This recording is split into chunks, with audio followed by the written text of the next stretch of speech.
but it had not always been so. Chapter 1. War. On December 7th, 1941, faraway bombs broke the peace of a working Sunday. The Asawa family was working in the fields of their Norwalk, California truck farm. The family would soon fill sacks with farm vegetables as a holiday gift for the school bus driver. The simple offering embarrassed their middle child, 15-year-old Ruth.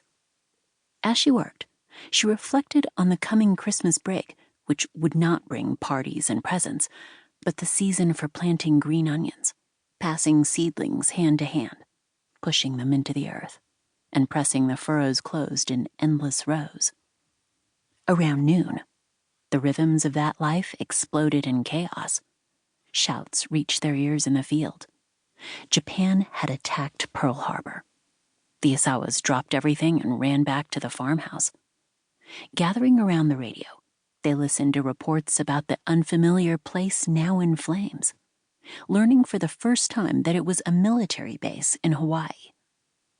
As the chaos cleared and the attack came into sharper focus, Ruth's confusion turned to dread. Terror struck all of us. We wondered how our classmates would react.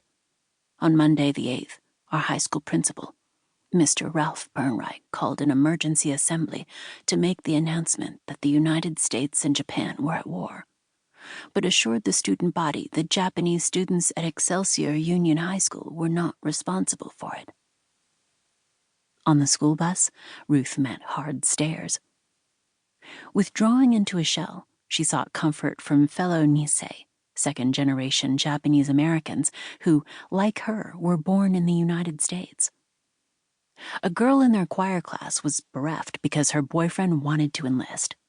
But after Pearl Harbor, the Army rejected Nisei volunteers. The principal's speech briefly soothed Ruth's nerves, but her father, Umakichi, was uneasy. Born in Japan 60 years earlier, he feared being seen as an enemy despite devoting 4 decades to tilling American soil. After the bombing, his family took down the emperor's picture, once as common in pre-war Japanese-American households as pictures of the king or queen in British homes. Now it had to go. Any memento of his old country might seem suspicious.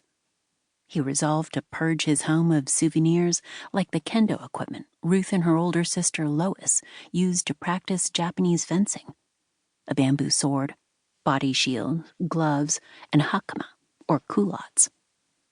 Ruth watched him build a bonfire and feed pieces of his past life to the flames.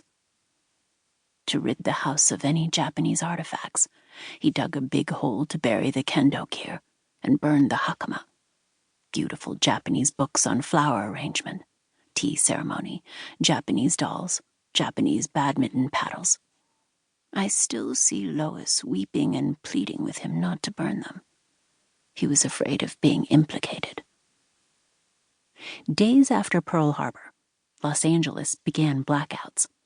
Reports of unidentified planes over the city drew anti-aircraft fire that awakened Norwalk residents from midnight to 2 in the morning as spotlights blanched the night sky. Enemy aircraft were never confirmed, but fear of an attack stirred anxiety from California to the East Coast. War inflicted differing levels of sacrifice on the home front. Families said goodbye to their sons. People adjusted to shortages and ration coupons for sugar and gasoline. The wartime hit parades spun platters like Rosie the Riveter and Don't Sit Under the Apple Tree with Anyone Else But Me. Japanese Americans faced a different reality.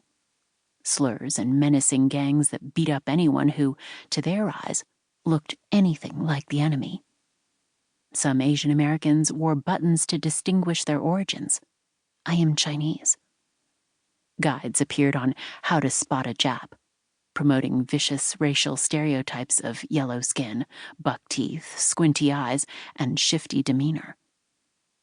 More than 2,600 miles away, in Washington, D.C., President Franklin D. Roosevelt's administration feared that spies in the Japanese American community were aiding Japan in an imminent